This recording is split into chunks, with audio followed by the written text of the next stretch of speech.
Il y a 32 ans, M. Rami, la révolution islamique a remporté la victoire sous l'égide de l'imam Khomeini, qui était justement de retour de France après 15 ans d'exil. Une révolution qui a mis fin à un régime, au règne d'un régime dictatorial soutenu par les Occidentaux, notamment les États-Unis, un régime qui était considéré à l'époque, M. Rami, comme un îlot de stabilité pour les États-Unis et l'Occident en général.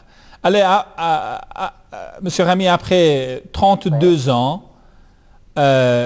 comment vous voyez les répercussions, les conséquences des multiples acquis de la révolution islamique, à savoir la lutte anti-arrogance, l'éveil islamique, la quête de justice, la défense des opprimés et des déshérités dans le monde.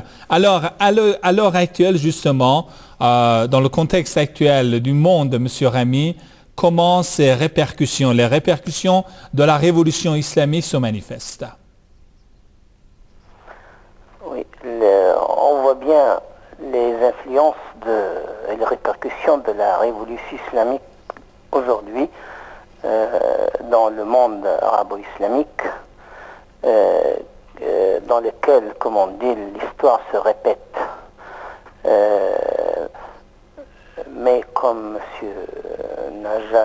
Najari avait dit avant moi, ce qui a surtout changé avec la révolution islamique, c'est l'homme lui-même.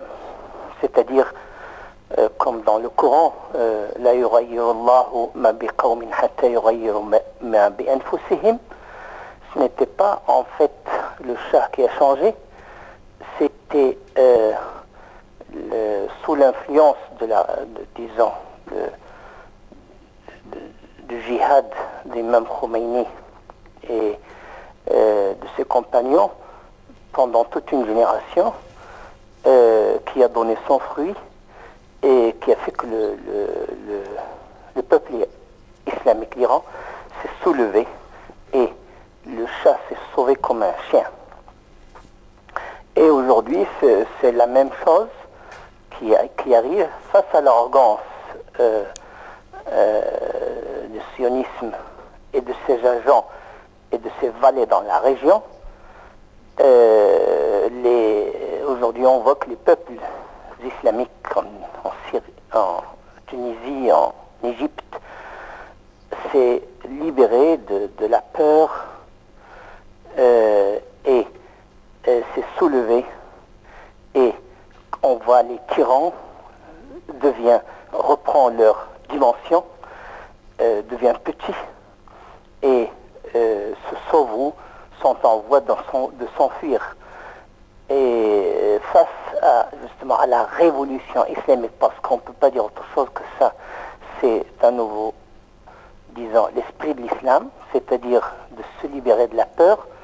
Un musulman doit avoir peur que de Dieu, que de son créateur, et les musulmans aujourd'hui ont repris contact avec Dieu, avec l'islam, avec le message et avec les enseignements de l'imam Khomeini. Et je crois que c'est l'hommage le plus grand que l'imam Khomeini peut avoir aujourd'hui. Et c'est justement cette révolution qui lui fait, ce soulèvement qui lui fait honneur et qui fait à son message, à sa révolution. Et aussi, disons que la révolution islamique du peuple de l'Iran a été le modèle justement aux révolutionnaires en Syrie, en Tunisie, aux révolutionnaires en Égypte et aux révolutionnaires qui vont se soulever aussi dans les autres pays islamiques dans leur voie pour la libération, pour la justice, pour la dignité, et pour toute l'humanité, pas seulement pour les musulmans, parce qu'il faut le dire, l'islam est une religion universelle qui agit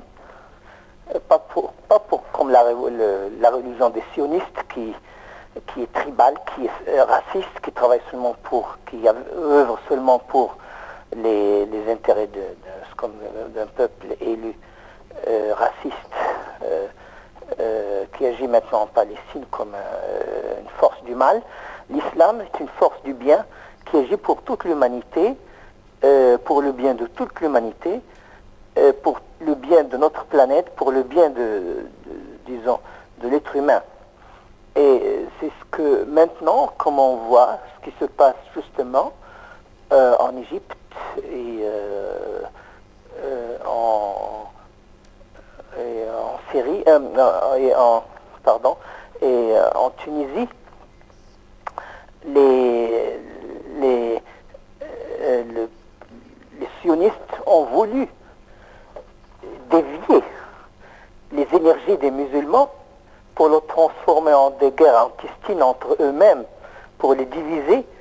Ces révolutions se sont soulevées, unifiant tout le monde, que ce soit chrétiens, musulmans, toutes les classes, contre la tyrannie. Et c'est ce qui s'est passé aussi dans la révolution islamique d'Iran. Donc, on n'a qu'à saluer de nouveau cette révolution, cette grande révolution islamique qui a été notre modèle à tous. Merci, M. Rami. Pour la libération.